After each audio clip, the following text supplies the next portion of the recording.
Tonight, investigating the massive AT&T data breach and how to protect yourself. Plus, millions of Americans face severe weather, tornadoes, hail, and powerful winds. And a fast food worker's wage boost, what it means for employees and consumers on the CBS Evening News.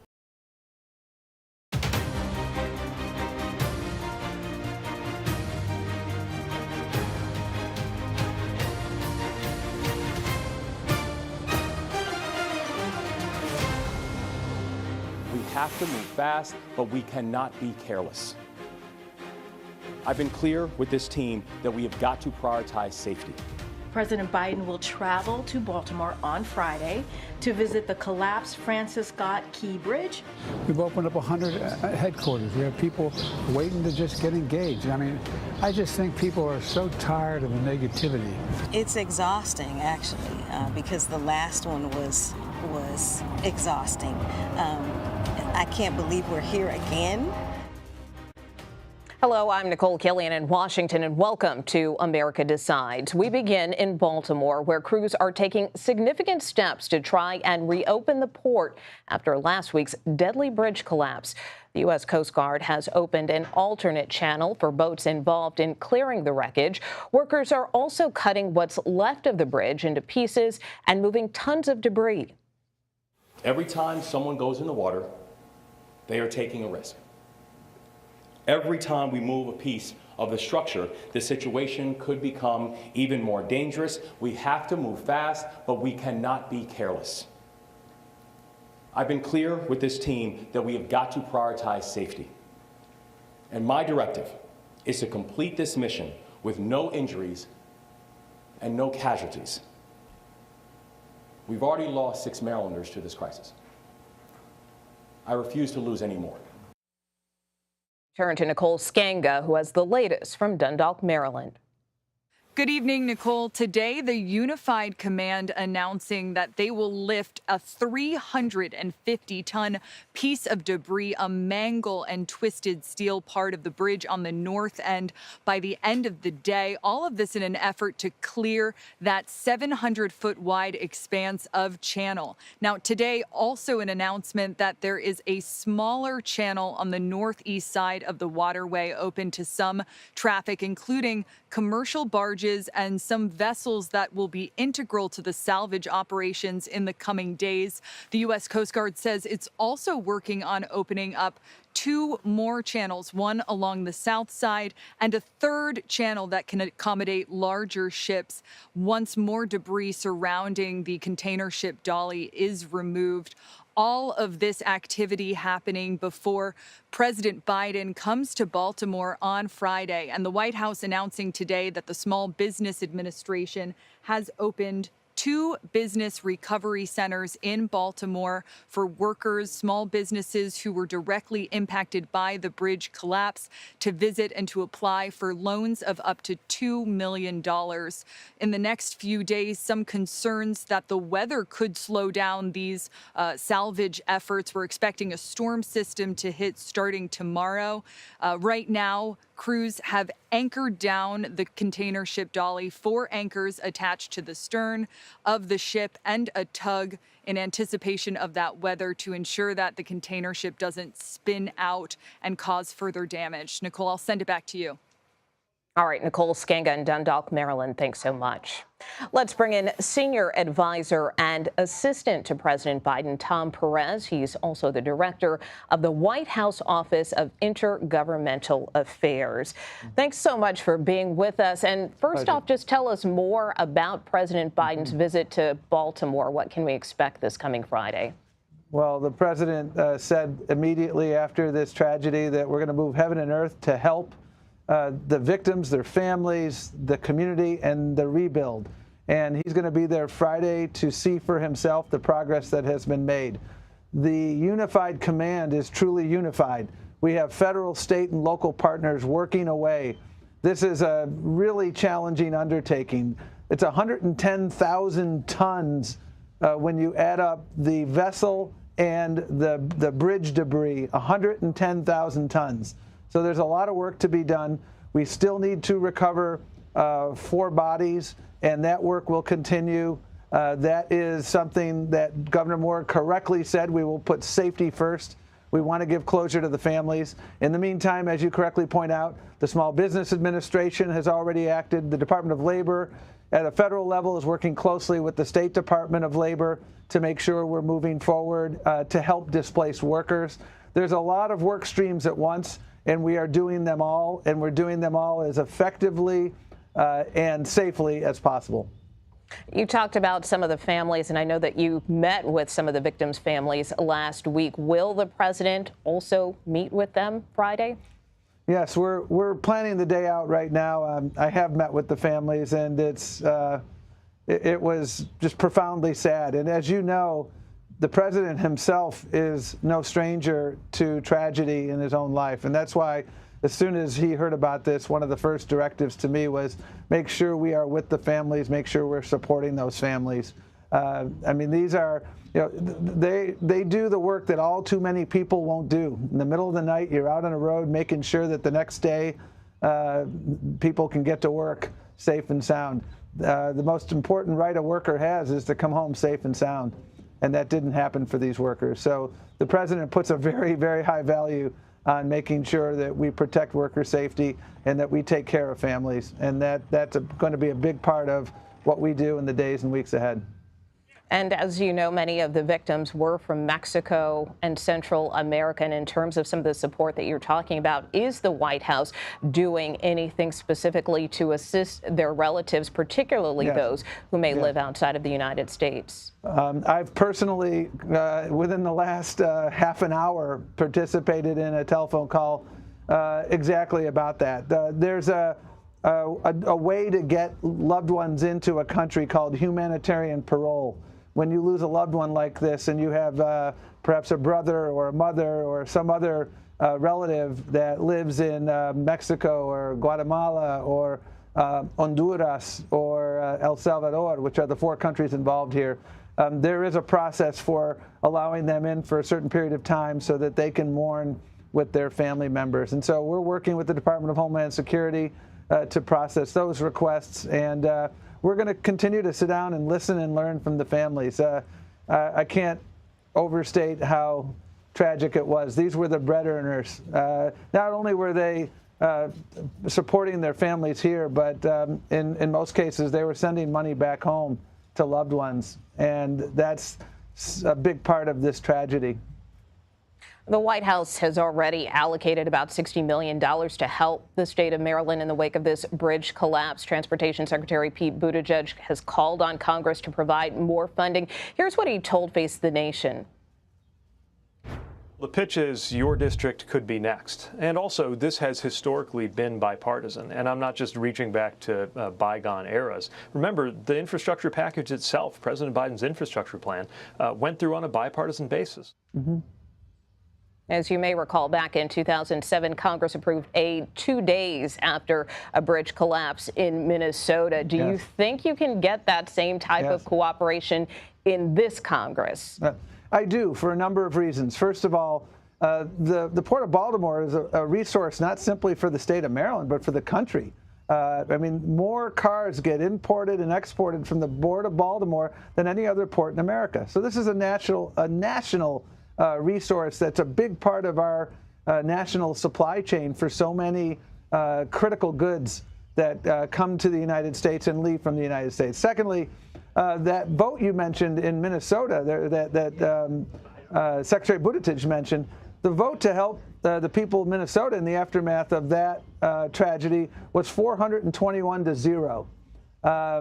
This is not about Republicans and Democrats. This is about maintaining a critical aspect of our economy and making sure that we can continue to be the strongest nation in the world in terms of our economy and moving forward, making sure that we can do that. I'm confident we can do this in a bipartisan fashion, and we will continue to work toward that end. The president has been very clear about making sure that the federal government plays a very important role in this issue, and we'll continue to work with our federal delegation, but frankly, with every member of the U.S. House and the U.S. Senate, because as the Secretary correctly pointed out, we don't know where this will happen next. We hope it will never happen anywhere else, but history teaches us that these sorts of incidents take place, and that's when we come together. And this incident, as you referenced earlier, has put a spotlight on some of the dangers that many immigrant workers face. According to the Bureau of Labor Statistics, Hispanic workers are more likely than any other racial and ethnic groups to die on the job. So as a former labor secretary, do you think reforms are needed to make some of these jobs safer? Well, the National Transportation Safety Board is looking into this. The Occupational Safety and Health Administration is looking into this. You may be aware that roughly a year ago on one of the interstates in Maryland, there was another incident involving the tragic loss of lives. Immigrants make up about 25% of construction workers. These heroic people were doing work that, frankly, few other people are willing to do in the middle of the night. They're trying to build a bridge to opportunity for their own families, and in so doing, they made the ultimate sacrifice. We've got to make sure that what I said to you earlier on in this conversation, that the fundamental right that all workers have of coming home from work safe and sound is a right in fact and not simply empty promises. And I'm sure that everybody at Occupational Safety and Health, which I used to run the Maryland Labor Department as well as the U.S. Labor Department, and I know the professionalism there, and we're going to learn from these tragic incidents here and the one that occurred a year ago in Maryland, and make sure that we do our level best to prevent these from occurring ever again. All right, Tom Perez, good to see you as always. Thanks for being with us. Thank you. The White House is responding to a 60 Minutes investigation into the Havana syndrome. What officials are saying about the findings. You're streaming America Decides.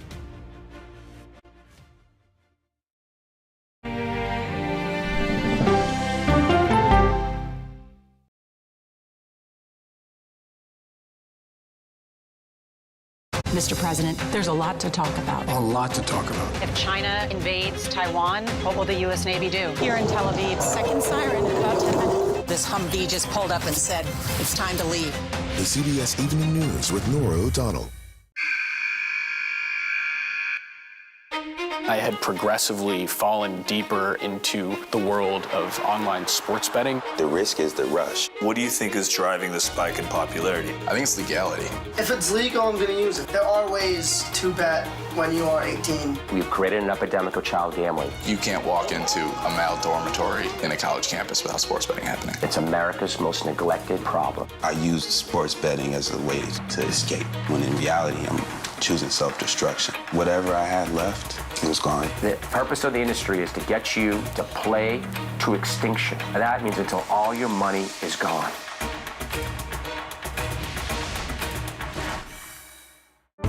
Stories start with the who, what, when, and where. But it's why it's important to you that matters most. Knowing what to ask is how you open the door to a deeper understanding. See you on Prime Time, streaming free everywhere. An original documentary from CBS Reports. That desired farm, it's a wonderful place to raise children, and it still is. Promises broken. Black Americans have been the target of racism and discrimination pretty much from the time they acquired ownership in the land. Costing black farmers hundreds of billions in generational wealth. They did everything to make sure we were run off that land. But communities are uniting to continue the fight. Collective ownership is powerful. To keep their land and their dreams alive. To watch my children play on land that we own means everything. So land is power. Most definitely. 40 Acres and a Mule, now streaming on the free CBS News app. An original documentary from CBS Reports. Tensions rising between a powerful country and a vital island. The supply of this technology came grinding to a halt. The world would grind to a halt. Absolutely. As Taiwan faces threats and aggression. Taiwan is on the front line, and we understand our responsibility as a democracy. We cannot fall. CBS News examines whether they can defend themselves. Putin, Ukraine, China, Taiwan, there are manifestations of the battle between autocracy and democracy. And that is a fight that we're all engaged in. Defending Taiwan, now streaming on the free CBS News app. When weather turns extreme, Record-breaking storm surge and devastating wind. every second counts. The mud punched a hole right through the wall. See, hear, feel the forecast. Tonight on the CBS Evening News with Norah O'Donnell. American and Israeli officials met virtually about a planned ground offensive in Rafah by the Israel Defense Force. Talks were canceled by Israeli Prime Minister Benjamin Netanyahu last week when the U.S. didn't veto a UN resolution that called for an immediate ceasefire in Gaza. Nancy Cordes joins us now from the White House. And Nancy, walk us through the tensions between these two countries over the possible offensive in Rafah. Well, U.S. officials, Nicole, are very concerned that any kind of large-scale ground offensive in Rafah, where more than 1 million Palestinian civilians are taking shelter, could have drastic implications for those civilians who are already hungry, undernourished, don't have enough medical care. And what U.S. officials have been arguing is that there are other ways that the Israelis can go after Hamas, the remnants of it in Rafah, ways that better protect Palestinian civilians. And so that's what this virtual meeting was about today. We're told it lasted about 2.5 hours. It involved top U.S. officials like the National Security Advisor and the Secretary of State meeting with Israeli top officials and basically laying out alternatives for them, sort of a menu of options that don't involve a major ground offensive in Rafah. We're told that the Israelis agreed to consider those options and that they're going to meet again. But this is a big sticking point between the Americans and Israelis and has been for weeks because the Prime Minister, Benjamin Netanyahu, has been arguing publicly that the only way that he can complete his objectives of getting rid of Hamas is with a major ground invasion of Rafah in the south of Gaza. A joint investigation by 60 Minutes has uncovered new evidence about Havana syndrome, suggesting that Russia may be behind this mysterious illness that has impacted U.S. diplomats and security officials. What is the White House telling you about this? Yeah, this 60 Minutes report, Nicole, was a real bombshell because basically U.S. intelligence officials for quite some time now have been arguing that it's unlikely that any foreign power is responsible for all of these cases of so-called Havana syndrome that have been experienced by U.S. officials working around the world. The inner ear damage, the vertigo, the headaches, the splitting noises that they all report to have heard, the intense pain. What the intelligence community has been saying publicly is that there's maybe some other explanation for all of this. But 60 Minutes really uncovered some very striking links between Russian military intelligence and these cases. And so that's what I asked the White House press secretary about today. Take a listen. 60 Minutes reported last night on a connection between anomalous health incidents and a unit of the Russian military intelligence service. What's the White House reaction to that report? So I'm going to be really careful here. The intelligence community has not concluded that. Obviously, there was an assessment that intelligence community made, and so I would have to refer you to ODNI on their assessment. But that particular piece about Russia, I know that they had not concluded that. And a couple of us pressed her repeatedly on this issue, but she was clearly very cautious, not wanting to go any further than the Director of National Intelligence has gone in the past, even though the Pentagon confirmed today, 60 Minutes reporting last night, that a Pentagon official who was attending the NATO summit in Vilnius, Lithuania last summer also experienced some of these symptoms, and the Pentagon would not provide any update on that official's condition, Nicole. And Nancy, turning to Ukraine, House Speaker Mike Johnson has indicated he'll likely put a supplemental aid package on the floor after the Easter recess. Here's what he said over the weekend. When it comes to the supplemental, we've been working to build that consensus. We've been talking to all the members, especially now over the district work period. When we return after this work period, we'll be moving a product, but it's going to, I think, have some important innovations. And I think that's the key word there, innovations, right? And as you know, some congressional Republicans, for instance, have floated this idea of restructuring the aid as a loan payment. I mean, how does the White House feel about that? The White House thinks that the Speaker should put the bill on the floor as is, with the aid that they have been asking for months for Ukraine.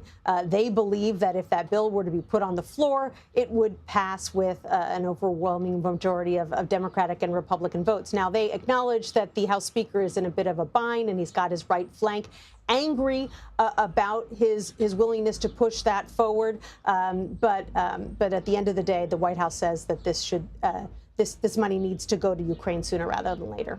All right, Nancy Cordes at the White House tonight. Thanks so much. You're welcome.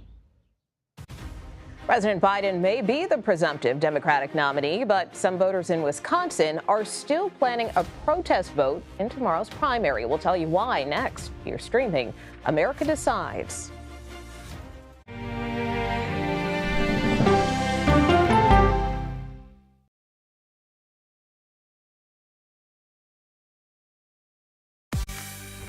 On our places, bright, shiny faces. When you wake up in the morning, we want to be your go-to team. Nate has one of the quickest minds I've ever seen. Tony has a way of making people feel comfortable. Gail has this unbelievable knack to ask the question that you're asking at home. I've been told I could talk to a tree, and that's pretty much true. I don't go to work in the morning. I go for coffee with my two good friends, and we talk about the world. Your morning routine just got better. CBS Mornings, weekdays at 7. It didn't seem like anything could happen, because nothing ever happens in East Palestine, but it did. Authorities released toxic fumes from 5 derailed train cars. Resident, please evacuate. Acute bronchitis due to chemical fumes. Did you ever have these problems before the derailment? No, ma'am. This neighborhood's not safe no more. We can assure the community that there's not vinyl chloride entering their communities. Then why are there so many people feeling these various symptoms of bloody noses or difficulty breathing or bronchitis? That's a hard question to answer. We're talking about one of the most blatant releases of a mixture of some of the most toxic chemicals that we've seen in America. I feel like now I have a duty to warn other communities. If my daughter has to watch me die of cancer, at least it saves someone else.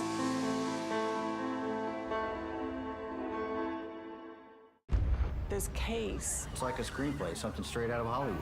But it's not fiction. It's 48 hours. Human remains found this week. 4 families shattered. There's no physical evidence. The mystery would haunt investigators for years. There's some questions that have to be asked and need to be answered. Like a John Grisham novel. A gripping true crime original. 48 hours. Now streaming on the free CBS News app. This is CBS.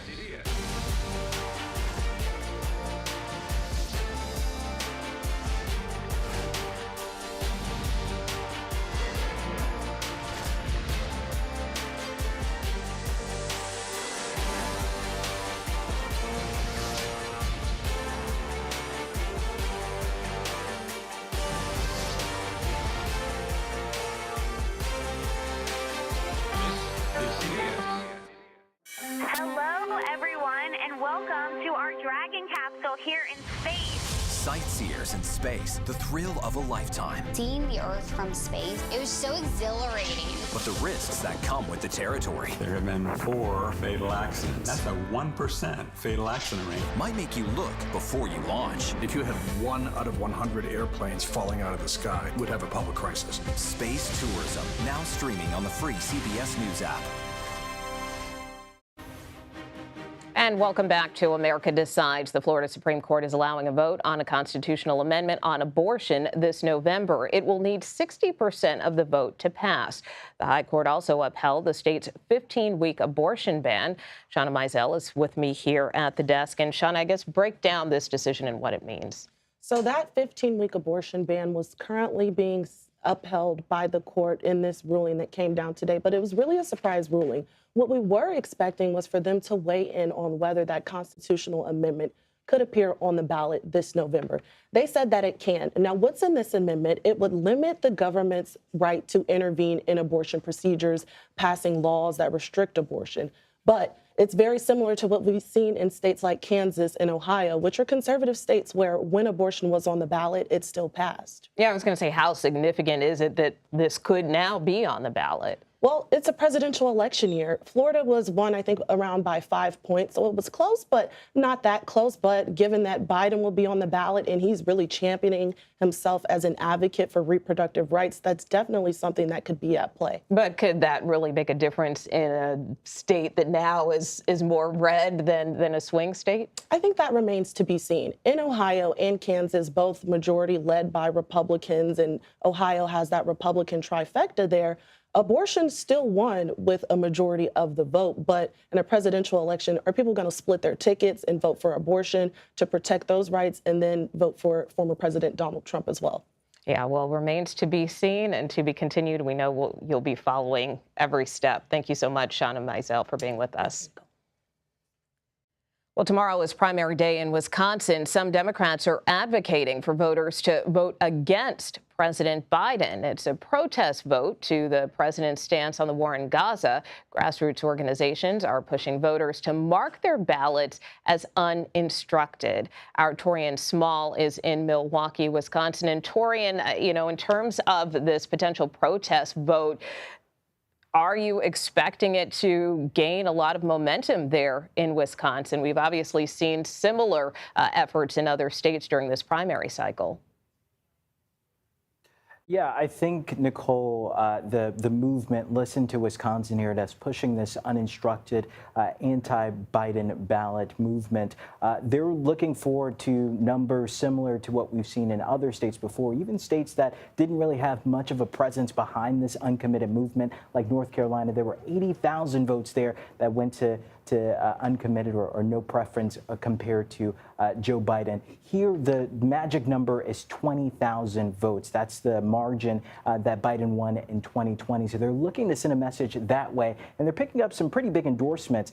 Voces de la Frontera is the largest Wisconsin Latino network in Wisconsin. And then Black Leaders Organizing Communities, or BLOC, another big grassroots organization that has Black voters at the center of their movement. And you spoke with a number of voters there in Wisconsin. What are they telling you?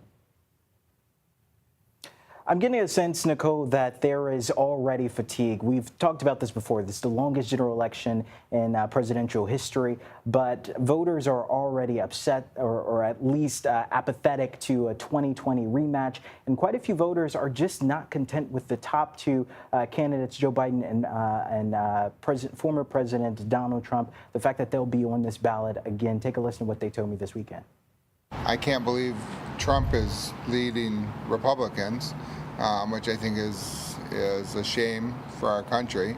Biden, I think, is too old. It's exhausting, actually, because the last one was exhausting. I can't believe we're here again. I actually came here to vote for Nikki Haley, even though she dropped out, but I don't support the current front runners. Exhaustion, apathy, concern. I mean, just three of several different concerns that I've heard from voters about, again, Biden and Trump. They just do not like the fact that we're going through a 2020 rematch over again. Well, that being said, we know the former president is headed to the Badger State tomorrow. What can we expect from his visit? So we can expect to see him really target his efforts in this crucial battleground state. The Biden campaign has, ahead of this rally, has slammed the former president from not really hitting the campaign trail and going to these crucial states like Wisconsin. But one potential wild card here, we could see him potentially bring up replacements of Mike Gallagher, because Green Bay is the district of the congressman who decided that he's retiring after voting against impeachment measures for DHS Secretary Mayorkas. So he's bashed him over the weekend, called him weak for stepping down. The House majority is at what's stake here. So we can expect to see, or at least see, some type of hint as to who Donald Trump would throw his endorsement behind to succeed Mike Gallagher. All right. Torian Small joining us from Milwaukee. Thanks so much. President Biden and First Lady Jill Biden hosted the annual Easter egg roll at the White House today. This year's theme was Egg-ucation, led by the First Lady, who has been a teacher for more than 30 years. She accompanied the president down to the lawn where they helped a few kids with their eggs. Of course, this is one of the oldest White House traditions. It was first held in 1878 after President Rutherford B. Hayes issued an order allowing kids to roll their Easter eggs there. Always a fun time, even on a soggy day like today. Well, that does it for us. We will be back with another edition of America Decides tomorrow at 5 p.m. Eastern. You are streaming CBS News.